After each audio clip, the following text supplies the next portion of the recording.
معزز ناظرین، ذی الحجہ عربی مہینے کا آخری مہینہ ہے۔ احادیث مبارکہ میں اس مہینے کے شروع کے 10 دنوں کی بڑی فضیلتیں وارد ہے۔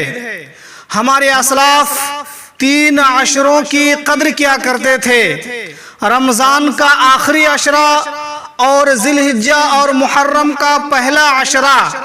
برادران اسلام، عشرہ ذی الحجہ میں جو اعمال مستحب ہے ان میں سے ایک اللہ کا ذکر کثرت سے کرنا ہے۔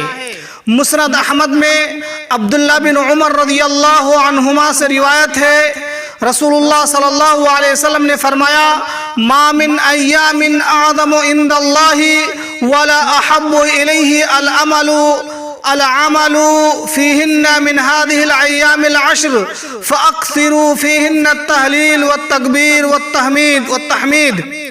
اللہ کے نزدیک نہایت عظمت والے اور محبوب دن ایام عشرہ ذی الحجہ کے مقابلے میں کوئی دن نہیں ہے، اس لیے ان میں لا الہ الا اللہ، اللہ اکبر اور الحمدللہ جیسے اذکار پڑھتے رہا کرو۔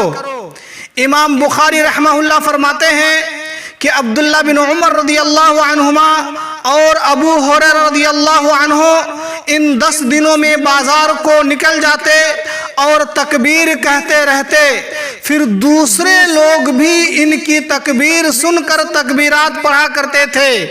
جی ہاں، ان دنوں بلند آواز سے تکبیریں کہنا مستحب ہے، خصوصاً یوم عرفہ کی نماز فجر سے لے کر 13ویں ذی الحجہ کی عصر کی نماز تک۔ اس دوران ہر فرض نماز کے بعد نماز کے اذکار سے فارغ ہو کر بلند آواز سے تکبیرات پڑھنے کا اہتمام کرنا چاہیے۔